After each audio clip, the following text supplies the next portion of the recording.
أعوذ بالله من الشيطان الرجيم له دعوة الحق والذين يدعون من دونه لا يستجيبون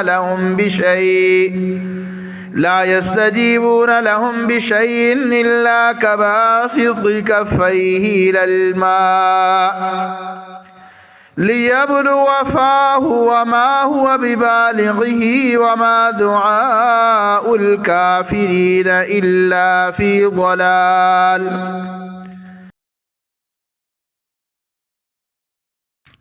وقال الله تعالى في مقام آخر وَلَقَدْ خَلَقْنَا الْإِنسَانَ وَنَعْلَمُ مَا تُوَسْوِسُ بِهِ نَفْسُهُ وَنَحْنُ أَقْرَبُ إِلَيْهِ مِنْ حَبْلِ الْوَرِيدِ.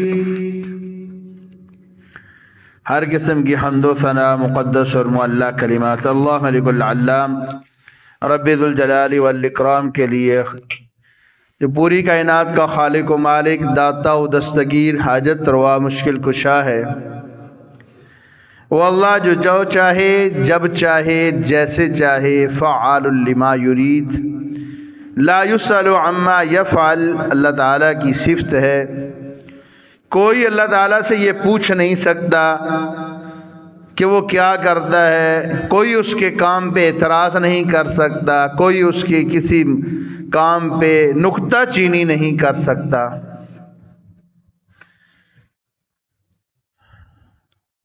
ہر قسم کے اختیارات میرے رب کے پاس ہیں.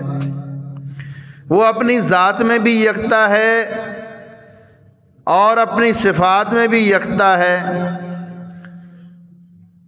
اپنی ربوبیت میں، اپنی الوہیت میں، ہر لحاظ سے وہ اکیلا ہے. انگن درود و سلام امام الہدا سید ولد آدم، محسن انسانیت، رہبر شریعت، خاتم النبیین، سید الاولین والآخرین، محمد الرسول اللہ صلی اللہ علیہ وسلم کے لیے. گزشتہ سے پیوستہ ہم نے پچھلے خطبہ جمعہ میں شرک فی الصفات، شرک فی الذات، شرک فی الربوبیت، یعنی شرک کی مجموعی اقسام کے بارے میں گفتگو شروع کی تھی. اور پچھلے جمعے پہ ہم نے شرک فی الربوبیت اور شرک فی الذات کے بارے میں ہم نے گفتگو کی تھی کہ یہ قرآن و حدیث میں اس کی قطعاً کوئی گنجائش نہیں ہے.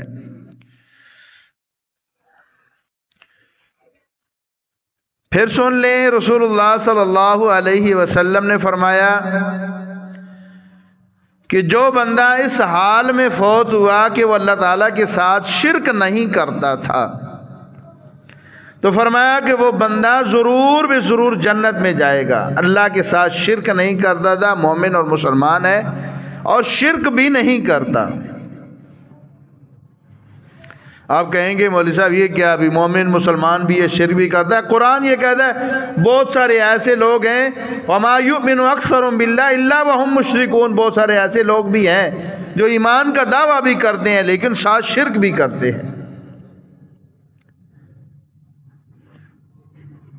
اور اسی طرح قرآن مجید کی آیت الذین آمنوا ولم یلبسوا ایمانہم بظلم اولئک لہم الامن وہم مہتدون، کہ وہ لوگ جو اللہ تعالیٰ پر ایمان لائے اور اپنے ایمان کے ساتھ ظلم کو نہیں ملایا، اللہ تعالیٰ فرماتے ہیں وہ لوگ اولئک لہم الامن وہم مہتدون، یہ لوگ امن والے ہیں اور ہدایت یافتہ ہیں. ظلم سے مراد یہاں پہ کیا ہے؟ صحابہ کرام کہتے ہیں کہ جب یہ آیت کریمہ نازل ہوئی تو پریشان ہو گئے. انہوں نے یہ سمجھا کہ ظلم سے مراد یہ کہ ہم چھوٹے موٹے گناہ انسان ہونے کے ناطے ہم سے ہو جاتے ہیں. تکبیر اولیٰ سے کبھی رہ گئے، کبھی وضو کرتے تھوڑی سی کوئی مسٹیک ہو گئی، باتوں باتوں میں کسی کا مذاق بنا دیا، یہ معمولی قسم کے جن کو گناہ یہ چیزیں صحابہ کرام یہ سن کہتے ایسا تو کوئی بندہ نہیں ہے کہ جو ہم میں سے نہ بچا ہوا ہو اس میں سے. وہ کہتے ہم تو پھر مارے گئے بھائی. وہ رسول اللہ صلی اللہ علیہ وسلم کی خدمت میں حاضر ہوئے, کہتے اللہ کے رسول یہ ذرا ظلم کی تعریف تو بتا دیجئے, ظلم کیا ہے؟ آپ صلی اللہ علیہ وسلم نے فرمایا ظلم سے مراد یہاں پہ شرک ہے کہ ان الشرک لظلم عظیم, کہ قرآن کی بعض آیات کی تشریح کرتی ہے. تو فرمایا کہ رسول اللہ صلی اللہ علیہ وسلم نے اس سے مراد شرک ہے, تو شرک جس نے نہیں کیا ایمان اور ساتھ شرک نہ کرے تو یہ امن والا ہے. اور یہ آپ یہ دیکھ لیں کہ شرک کتنا سخت گناہ ہے کہ جب ہم کلمہ پڑھتے ہیں تو سب سے پہلے شرک کی نفی کی جاتی ہے. لا الہ, پہلے نفی کروا دی کہ تو یہ نفی کر کے اللہ کے سوا کوئی معبود نہیں, کوئی الہ نہیں, پہلے نفی کر. اگر تیرے ذہن میں یہ ہے کہ فلاں بھی ہے, فلاں بھی ہے, فلاں بھی ہے, تو تیرا کلمہ قابل قبول نہیں ہے. تو جا مکے کے حج کر, چکر پہ چکر لگا, تو اللہ کی راہ میں جہاد کر, تو ساری رات تو مصلی پہ کھڑا رہے, تو اود پہاڑ جتنا سونا بھی اللہ کی راہ میں خرچ کر دے. جب تیرا یہ شرک والا معاملہ ہے, تیرے ذہن میں شرک ہے, تیرے عقیدے میں شرک ہے, تیری دعاؤں میں شرک ہے, تیری باتوں سے شرک کی بو آتی ہے, تو تیرا کوئی بھی عمل قبول نہیں ہے. تو ہم نے سب سے پہلے اپنی عقیدوں کو خالص کرنا ہے. تمام انبیاء کرام علیہم الصلاۃ والسلام نے سب سے پہلے اسی پہ محنت کی ہے. وَإِلَىٰ عَادٍ أَخَاهُمْ هُودًا وَإِلَىٰ ثَمُودَ أَخَاهُمْ صَالِحًا قَالَ يَا قَوْمِ اعْبُدُوا اللَّهَ مَا لَكُم مِّنْ إِلَٰهٍ غَيْرُهُ. ہر نبی یہ کہتا ہے کہ مَا لَكُم مِّنْ إِلَٰهٍ غَيْرُهُ, اللہ کے سوا اعبدوا اللہ, اللہ کی عبادت کرو, اللہ کے سوا تمہارا کوئی معبود نہیں ہے. تو سب سے پہلے اس چیز کی نفی کروائی گی. تو آج کے یہ جو مختصر سا وقت ہے, ہم پچھلی بات کو اسی کو آگے چلاتے ہوئے میں کچھ گزارشات کرتا ہوں. دعا ہے اللہ رب العالمین مجھے حق سچ بیان کرنے کی توفیق عنایت فرمائے. اللہ رب العالمین ارشاد فرماتے لہو دعوت الحق, آیت نمبر 14 سورہ الرعد پارہ نمبر 13, سورہ نمبر بھی 13 ہے. فرمایا اللہ رب العالمین سے دعا کرنا, اللہ کو پکارنا یہی حق ہے. والذین یدعون من دونہ, جو اللہ کو چھوڑ کر دوسروں کو پکارتے ہیں, لا یستجیبون لہم بشیء, فرمایا جن کو یہ پکارتے ہیں وہ ان کی کوئی بھی پکار قبول نہیں کر سکتے. اللہ کے سوا یہ نبی کو پکاریں, اللہ کے سوا یہ فرشتوں کو پکاریں, اللہ کے سوا یہ سورج اور چاند کو پکاریں, اللہ کے سوا یہ شجر و حجر کو پکاریں, اللہ کے سوا یہ کسی ولی کو پکاریں, اللہ کے سوا یہ کسی کو بھی پکاریں, وہ انسان ہو, وہ جن ہو, کوئی بھی ہو, کسی کو بھی پکاریں گے, یہ شرک ہے. اور اللہ رب العالمین ارشاد فرماتے لا یستجیبون لہم بشیء, وہ ان کی کسی بات کا جواب نہیں دیں گے. فرمایا مثال اس کی یوں سمجھ لیجیے کباسط کفیہ الی الماء, جیسے ایک بندہ پیاسا آدمی ہو اور وہ کسی تالاب کے کنارے پہ کھڑا ہو جائے یا کسی کنویں پہ کنارے پہ کھڑا ہو جائے, سمندر پہ کھڑا ہو جائے اور وہ اپنے ہاتھوں کو پھیلا لے اور وہ کہے کہ پانی آ جا میرے منہ تک پہنچا, لیبلغ فاہ, ہے پانی میرے منہ میں آ جا, مجھے پیاس بڑی لگی ہے. حالانکہ پانی متحرک ہے, جاندار ہے, لیکن فرمایا کہ وما هو ببالغہ, وہ پانی کبھی بھی اس کے منہ تک پہنچنے والا نہیں ہے. ہم خود یہ سارے اس چیز کو مانتے ہیں کہ آپ لاکھوں آیات پڑھیں, آپ دروشی پڑھیں, آپ کھڑے رہیں, پورا قرآن پڑھ دیں, پانی آپ کے منہ تک نہیں پہنچنے والا. پانی تب پہنچے گا آپ اس کو گلاس میں ڈالیں گے, منہ میں ڈالیں گے, تو تب یہ منہ میں جائے گا پانی. فرمایا جس طرح یہ پانی اس کے منہ میں نہیں پہنچ سکتا، اسی طرح غیر اللہ کی فریاد وہ بھی بے معنی ہے، وہ اس کی فریاد وہاں تک نہیں پہنچ سکتی۔ اور غیر اللہ کیا ہے؟ اللہ کے سوا جتنے کو بھی پکارا جائے وہ سب غیر اللہ میں آتا ہے۔ وہ آپ اللہ کے نبی کو پکاریں، وہ حضرت آدم علیہ السلام سے لے کر آخری شخص تک جتنے بھی اللہ کے نبی ہیں، آخری پیغمبر سیدنا محمد رسول اللہ صلی اللہ علیہ وسلم خاتم النبی جتنے بھی ہیں، کسی کو بھی پکاریں، یا کسی ولی ہو یا غوث، کسی امام کو، قطب کو، ابدال کو، کسی کو بھی پکاریں، آپ جب پکاریں گے آپ ان کو کہیں کہ یا غوث آدم دستگیر، یا فلاں کرنی والے، فلاں دھرنی والے، ٹھیک ہے، بری بری امام بری، میری کھوٹی قسمت کرو کھری، یہ سب فضول باتیں ہیں۔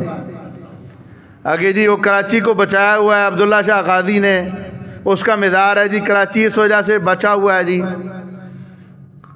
جی اسلام آباد کو بری نے بچایا ہوا ہے، لاہور کو داتا صاحب نے بچایا ہوا ہے۔ تو یہ شرک فی صفات ہے، یہ صفات میرے رب کی ہیں۔ هو اللہ الذی لا الہ الا هو عالم الغیب والشہادۃ هو الرحمن الرحیم۔ هو الرحمن اللہ ہے، الرحیم اللہ ہے۔ یہ جتنے اللہ تعالیٰ کے یہ نام ہیں، یہ جو صفاتی نام ہیں، ان کا کبھی ترجمہ پڑھیں، ان کی تشریح پڑھیں، اور یہی اگر آپ اختیارات کسی بندے میں مانتے ہیں، اللہ کے سوا کسی مخلوق میں مانتے ہیں کہ یہ بھی وہ کر سکتا ہے، تو یہ شرک ہے۔ اللہ رب العالمین نے ارشاد فرماتے ہیں ان اللہ یمسک السماوات والارض ان تزولا، زمین اور آسمان کو تباہ ہونے سے اگر کسی نے روکا ہے، ان اللہ، بے شک اللہ تعالی ہے جس نے آسمان کو روکا ہوا ہے اور زمین کو بھی روکا ہوا ہے۔ اللہ کے سوا کوئی بھی نہیں اس کو روک سکتا۔ یہ سورج اگر اپنی جگہ پہ رکا ہوا ہے، یہ چاند رکا ہوا ہے، کوئی یہ چاند کو کس چیز نے زمین و آسمان کے درمیان میں معلق کیا ہوا ہے؟ زمین بھی معلق ہے، آسمان بھی، آسمان کے نیچے یہ سورج بھی معلق ہے، اور بھی لاکھوں اسی طرح کے سیارے ہیں، یہ معلق ہیں، اور یہ اپنے کل فی فلک یسبحون، یہ سارے اپنے اپنے مدار میں تیر رہے ہیں۔ سائنس کہتی ہے کروڑوں کہکشائیں ہیں اسی طرح کی جو کہ اپنے اپنے چکر لگا رہی ہیں۔ جو بچے سائنس پڑھتے ہیں وہ اس بات کو اچھی طرح سمجھ سکتے ہیں۔ تو یہ کون ہے جس نے یہ وقت ان کے مقرر کر دیے اور ان کے اپنے اپنے مدار کر دیے؟ یہ معمولی سا بھی ذرہ بھر بھی دائیں بائیں نہیں ہوتے۔ یہ کس نے ان کو یہ نظام سکھایا ہے؟ سورج میں کس نے یہ سافٹ ویئر سورج میں ڈال دیا کہ سورج اپنے پکے ٹائم پہ اپنے نکلتا ہے، غروب پھر اپنے غروب بھی ہوتا ہے، طلوع بھی ہوتا ہے ٹائم پہ اور غروب بھی ہوتا ہے۔ تو یہ زمین آسمان کے اندر جتنا جو کچھ ہو رہا ہے یہ میرا رب کر رہا ہے۔ روزی دے رہا ہے تو اللہ، زندگی دینے والا ہے تو اللہ، پیدا کرنے والا ہے تو اللہ، موت دینے والا ہے تو اللہ۔ یہی تو جنگ تھی ابراہیم علیہ السلام کی نمرود کے ساتھ۔ ابراہیم علیہ السلام نمرود کے بعد یہ کہتے ہیں میرا رب تو وہ ہے یحیی و یمیت، جو زندہ بھی کرتا ہے مارتا بھی، وہ کہتا انا احیی و امیت، یہ تو میں بھی کر لیتا ہوں۔ ابراہیم علیہ السلام کہنے لگے اچھا میرا رب تو وہ ہے جو سورج کو مشرق سے نکالتا ہے مغرب میں غروب کرتا ہے۔ فبہت الذی کفر، اس کا منہ لٹکا رہ گیا، اس نے کہا یہ تو نہیں ہو سکتا، کر کچھ نہیں سکتا ہے کیا؟ اور پھر خدائی کا دعویٰ کرنے والا کہنے لگا ذرا لے کے آ، اپنی فوج کو لے کے آ۔ اللہ رب العالمین کا یہ قانون ہے، شروع سے لے کر قیامت تک یہی قانون اللہ کا چلے گا۔ لا تبدیل ولن تجد سنت اللہ تبدیلا، اللہ تعالیٰ کی آپ سنت کو بدلا ہوا نہیں پائیں گے۔ جتنا کوئی طاقتور ہوتا ہے اللہ تعالیٰ اس کو اتنے کمزور سے مرواتا ہے۔ مچھر کی فوج بھیجی، ایک مچھر اس کی ناک میں گھسیڑ دیا، اب وہ مچھر اس کے دماغ میں اس کو تکلیف دے رہا ہے، جوتے کھا رہا ہے، اپنی عوام سے جوتے کھا رہا ہے، سکون پا رہا ہے۔ بادشاہی کا دعویٰ کرنے والا اللہ تعالیٰ نے کہا تجھے تیری عوام سے جوتے نہ مرواؤں تو مجھے رب کون کہے؟ اعلان کر رہا ہے جو 10 جوتے مارے گا 10 اشرفیاں انعام پائے گا۔ جوتے مارتا ہے سکون ملتا ہے، جوتے چھوڑ دیتے ہیں تو کیا؟ تو یہی جنگ تھی حضرت ابراہیم علیہ السلام کی، یہی جنگ تھی محمد رسول اللہ صلی اللہ علیہ وسلم کی مشرکین مکہ سے۔ مشرکین مکہ کے ساتھ حضور صلی اللہ علیہ وسلم کا کیا اختلاف تھا؟ کوئی سیاسی جھگڑا نہیں تھا، کوئی مالی مفاد نہیں تھا، کوئی کاروباری مفاد نہیں تھا۔ کیا اختلاف تھا؟ ایک ہی یہی مسئلہ تھا کہ آپ صلی اللہ علیہ وسلم نے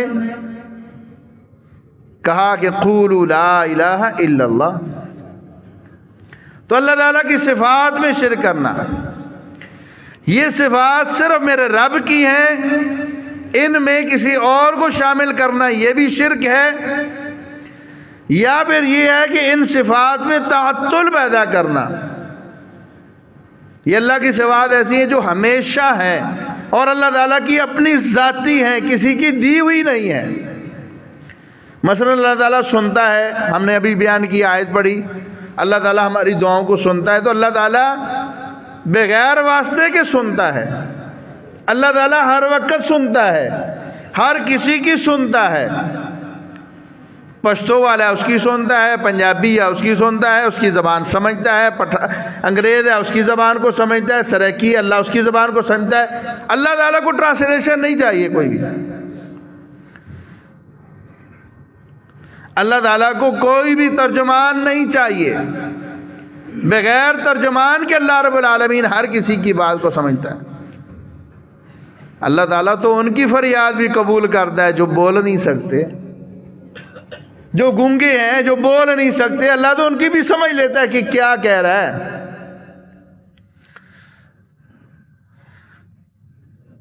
اور جو ہم نے بنا رکھے ہیں دنیا پہ، ہمیں اسلام آباد والوں کا جو ہے بری امام ہے، اب یہ پشتو نہیں جانتا، پٹھان کیا کرے گا بیچارہ؟ انگریز ہے وہ کیا کرے گا؟ سندھی ہے وہ کیا کرے گا؟ وہ بابا کے پاس لے کے جائے گا، مترجم لے کے جائے گا، ٹھیک ہے؟ یہ عقل نہیں نہ مانتی چیزوں کو۔ اور یہ ہر علاقے کے علیحدہ علیحدہ بنا رکھے، 360 بت تو وہ ان میں رکھے ہوئے تھے، مکے میں انہوں نے رکھے ہوئے تھے، اور آپ کہیں گے نہیں جی یہ آیات تو ان کے لیے نازل نہیں ہوئی۔ اللہ رب العالمین ارشاد فرماتے ہیں، قرآن کہتا ہے ان الذین تدعون من دون اللہ عباد امثالکم، قرآن کہتا ہے بے شک جن لوگوں کو تم اللہ کے سوا پکارتے وہ تمہارے جیسے بندے ہیں۔ کیا کریں گے اس کا؟ کریں گے نایات کا۔ سورہ زمر میں فرمایا جب ان کو کہا جاتا کہ تم ان کی کیوں پوجا کرتے، وہ کہتے ما نعبدہم الا لیقربونا الی اللہ زلفی، کہ وہ کہتے نہیں جناب ہم تو صرف ان کی نہیں عبادت کرتے، آپ کو نہیں جی ہم تو اللہ کی کرتے ہیں، ان کا واسطہ لگاتے ہیں درمیان میں تاکہ یہ ہمیں اللہ کے قریب کر دیں۔ اور مثال کیا دیتے ہیں؟ کہتے ہیں جناب آپ نے وزیر اعظم سے ملنا ہو تو ڈائریکٹ تو نہیں نہ مل سکتے، تو آپ کسی سیکٹری سے کو رابطہ کریں گے، درمیان میں واسطہ ڈالیں گے، اور پھر جناب آپ وہاں پہ جائیں گے اور پھر آپ ملیں گے، ٹائم لیں گے، ٹھیک ہے؟ استغفر اللہ العظیم، کیسی بیہودہ مثال ہے کہ نعوذ باللہ اللہ تعالیٰ نہ ہوا، خدا نہ ہوا، رب العالمین نہ ہوا، ایک 18ویں 20ویں گریڈ کا افسر ہو گیا۔ استغفر اللہ۔ اللہ تعالیٰ تو ارشاد فرماتے ہیں وَلَقَدْ خَلَقْنَا الْإِنسَانَ، سورہ قاف رسول اللہ صلی اللہ علیہ وسلم ہر جمعہ خطبہ میں پڑھا کرتے تھے، تحقیق ہم نے انسان کو پیدا کیا، وَنَعْلَمُ مَا تُوَسْوِسُ بِهِ نَفْسُ، اس کے خیال میں، دماغ میں، دل میں کیا وسوسہ چل رہا ہے۔ اللہ تعالیٰ فرماتے ہیں ہمیں پہلے سے پتا ہوتا ہے کہ ابھی یہ کیا سوچے گا، کیا کرے گا، اللہ کہتے ہیں ہمیں یہ پہلے پتا ہوتا ہے۔ اب یہ چیز اگر کسی اللہ کے ولی میں اللہ کے ولیوں کی قدر کرتا ہوں، گستاخی نہیں کرتا، اللہ کے ولیوں کے جوتے ہمارے سروں کا تاج ہے، ان کی پاؤں میں مٹی لگنے ہماری آنکھوں کا سرما ہے، ہم تو اللہ کے ولیوں کی قدر کرتے ہیں، لیکن ان کو وہ اختیارات نہیں ہیں ان کے پاس جو اللہ تعالیٰ کے ہیں۔ ہم ان سے ڈائریکٹ فریاد ان سے نہیں کرتے، ہم یہ کہتے ہیں اللہ تعالیٰ کے ولی نے جس طرح اللہ تعالیٰ کو راضی کیا ہے سنت رسول پر عمل کر کے، آپ اسی طرح ان کی تعلیمات سے روشنی لے کے اللہ کو راضی کریں۔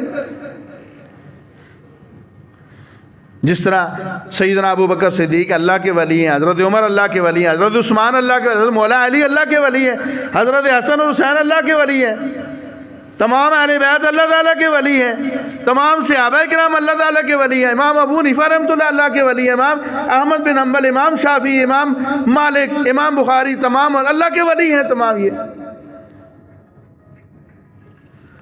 تو ہم کہتے ہیں اس طرح اللہ تعالیٰ کو راضی کریں جس طرح انہوں نے کیا ہے.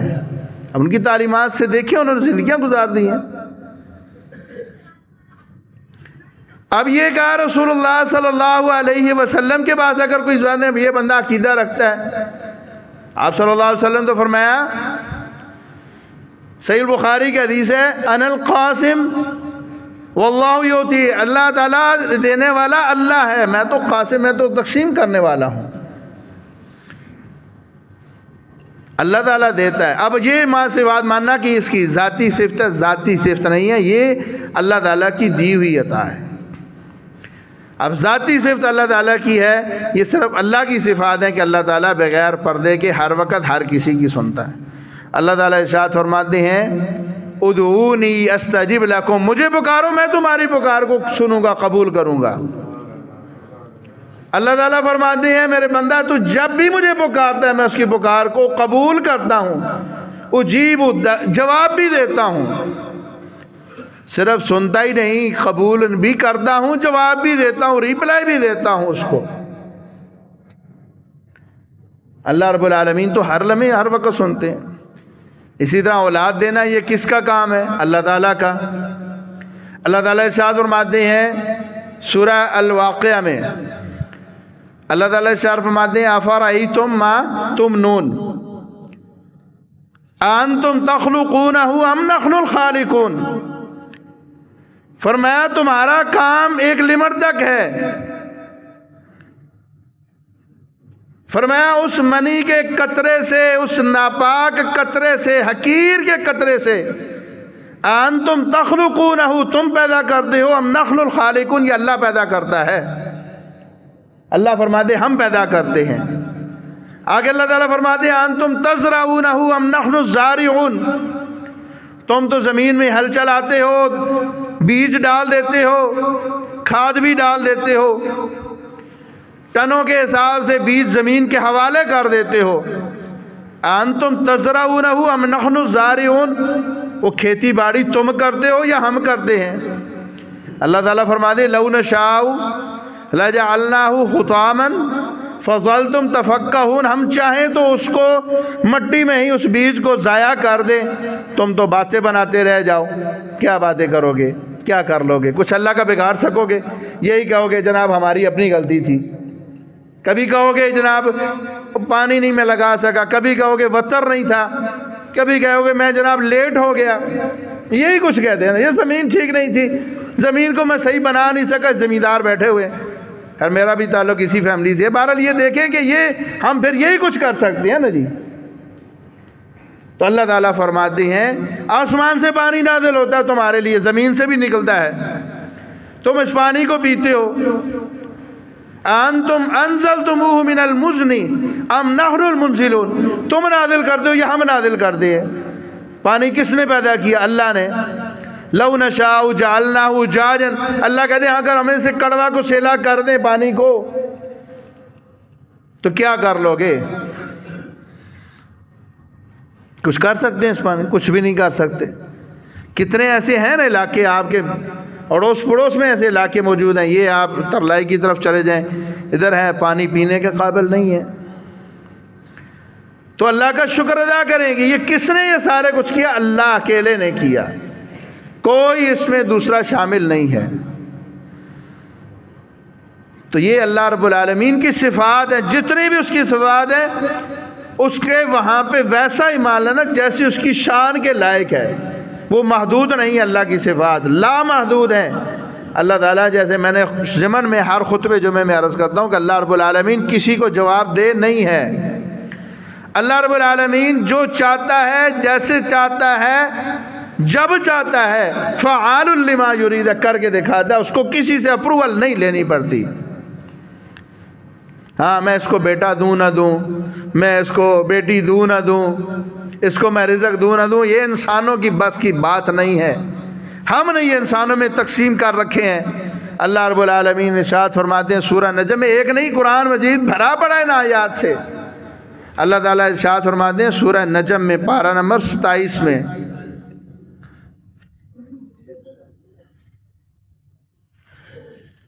اللہ اکبر، اعوذ باللہ من الشیطان الرجیم. اللہ تعالیٰ ارشاد فرماتے ہیں ان ہی الا اسماء سمیتموها انتم وآباؤکم ما انزل اللہ بہا من سلطان. فرمایا یہ جو تم نے نام دے رکھے ہیں نا ان کو، یہ داتا صاحب اور یہ جناب غوث صاحب، یہ قطب صاحب، یہ ابدال صاحب اور یہ فلاں سرکار اور یہ فلاں سرکار، کروڑوں تمہاری سرکاریں ہیں.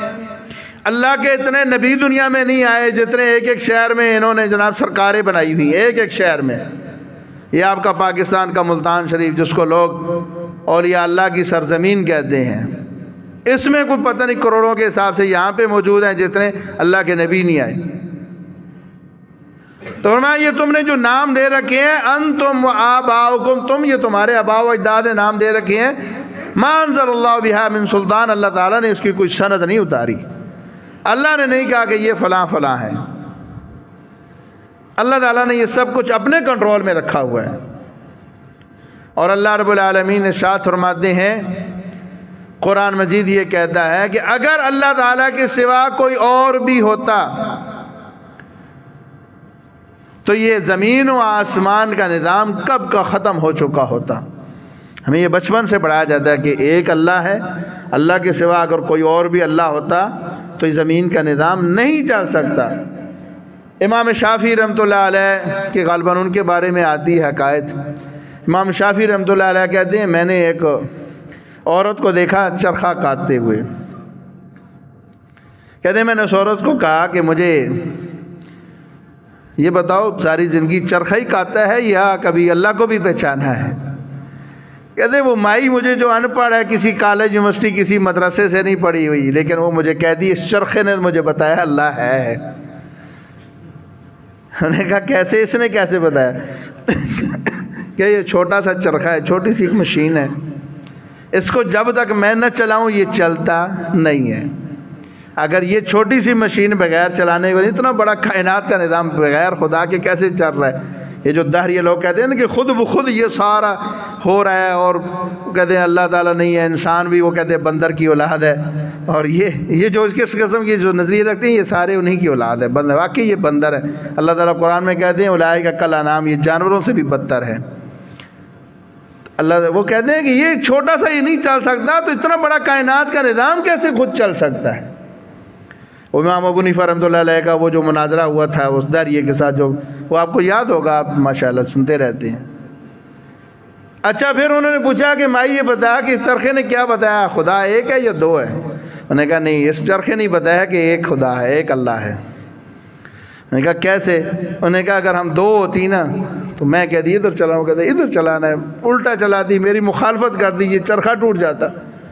اور اگر ہم دونوں ایک سمت پہ چلائیں تب بھی نہیں چل سکتا، موافقت نہیں ہو سکتی. ٹھیک ہے؟ تو مختلف بہت زیادہ اس طرح کی مثالیں ہیں. ہم دیکھیں ہمارے اپنے جسم میں ایسی مثالیں ہیں. قرآن اور حدیث کے اندر واضح طور پہ فرمایا گیا کہ اللہ رب العالمین اپنی ذات میں، اپنی عبادات میں اور اپنی صفات میں ہر لحاظ سے اللہ رب العالمین اکیلا ہے. وہ جس کو چاہے بادشاہ دے، جس سے چاہے بادشاہ چھین لے، جس کو چاہے عزت دے، جس سے چاہے ذلیل کر دے، جس سے چاہے رزق تنگ کر دے، جس سے چاہے رزق وسیع کر دے. رزق دینے والا بھی میرا اللہ ہے، رزق تنگ کرنے والا بھی میرا اللہ ہے، یہ آنکھیں دینے والا بھی اللہ ہے، یہ ہر بیماری سے بچانے والا اللہ ہے، ہر نعمت دینے والا میرا اللہ اکیلا ہے، کوئی اس کا شریک نہیں ہے. جس دن ہم لوگوں نے یہ عقیدہ اپنا پختہ بنا لیا کہ نفع و نقصان کا مالک بھی میرا اللہ ہے. اللہ رب العالمین کے پیارے پیغمبر صلی اللہ علیہ وسلم کو کہا گیا، اے پیارے پیغمبر صلی اللہ علیہ وسلم، سورۃ الانعام ہے، پارہ نمبر 7 ہے غالباً، قل لا اقول لکم عندی خزائن اللہ،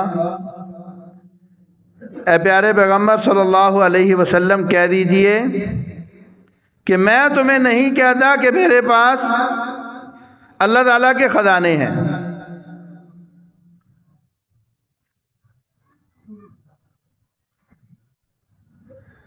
اور نہ ہی میں تمہیں یہ کہتا ہوں کہ میرے پاس کوئی اسی طرح کی غیبی قوتیں ہیں، اور اگر میں غیب جانتا ہوتا تو میں اپنے لیے بہت زیادہ بھلائیاں اکٹھی کر لیتا۔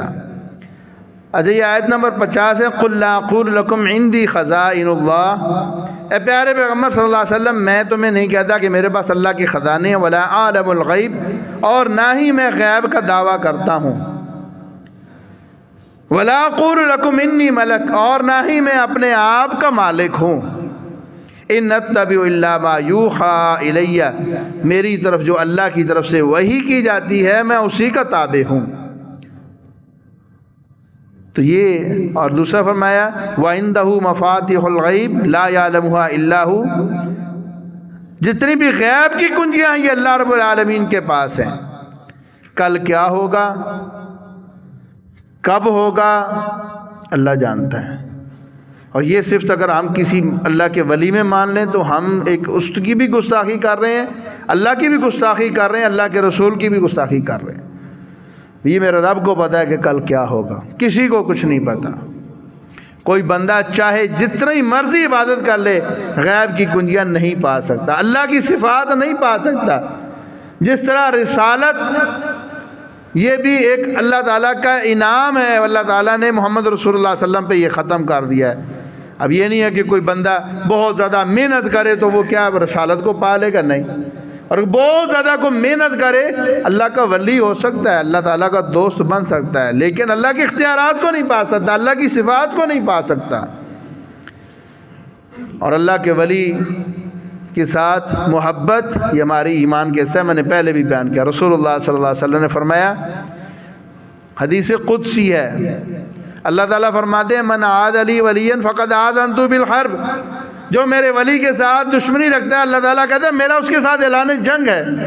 ہم کیوں بھی جنگ کریں، ہم تو نہیں کرتے اعلان جنگ کا، ہم تو اللہ کے ولیوں کی عزت کرتے ہیں، احترام کرتے ہیں، کبھی کسی کی بدتمیزی کے ساتھ نام نہیں لیں گے، لیکن ہم کہتے ہیں اللہ تعالیٰ کی بھی توہین مت کریں۔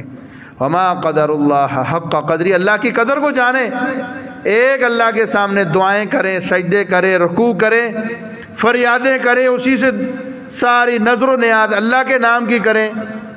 اللہ نے مال دیا ہے، اولاد دی ہے، اس کو اللہ کے نام کی نظر و نیاز کریں۔ غربت اتنی ہے ہمارے ہاں، غربت اتنی ہے کہ مرغی کا گوشت کلو نہیں لے سکتے جی، وہ مہنگا ہے جی، وہ جی ظالم ہے جی، 650 روپے کلو کر دیا جی۔ جہالت اتنی ہے کہ 50,000 کا بکرا لے کے جا کے پیر کو دے دیں گے، ہاں پیر صاحب یہ لے، ہاں جہالت اتنی ہے۔ وہ جا کے ہر ہفتے دے آئیں گے، ہر مہینے جا کے دے آئیں گے پیر صاحب کو، پیر صاحب کھاؤ۔ اور وہ جو اللہ کا ولی چلا گیا اس نے کدھر کھانی ہے، یہ تو پیچھے جو مشٹنڈے بیٹھے ہیں انہوں نے کھانا ہے، انہوں نے وہ بھی بیچ کے کھا جائیں گے انہوں نے۔ اللہ کو تمہارے بکروں کی ضرورت نہیں ہے، ٹھیک ہے، ہاں تمہارے دیسی مرغوں کی ضرورت نہیں ہے، تم نے دینا ہے تو غرباء کو، مساکین کو، محتاجوں کو، محلے میں ان لوگوں کو دو جو تمہارے قریب رہتے ہیں، ان کو تقسیم کرو۔ تم وہ بھی اپنی استطاعت کے، ضروری نہیں کہ تم بکرا ہی کھلاؤ، تم اپنی استطاعت کے مطابق ان کو کھانا کھلا دو۔ یہ کھانا کھلانا بھوکوں کو یہ رسول اللہ صلی اللہ علیہ وسلم کی سنت ہے، آپ کھلائیں کھانا، اللہ تعالیٰ آپ کو اجر دے دے گا۔ اللہ تعالیٰ سے دعا ہے کہ اللہ رب العالمین ہمیں سمجھنے کی عمل کی توفیق دے۔ وما علیہ الا البلاغ۔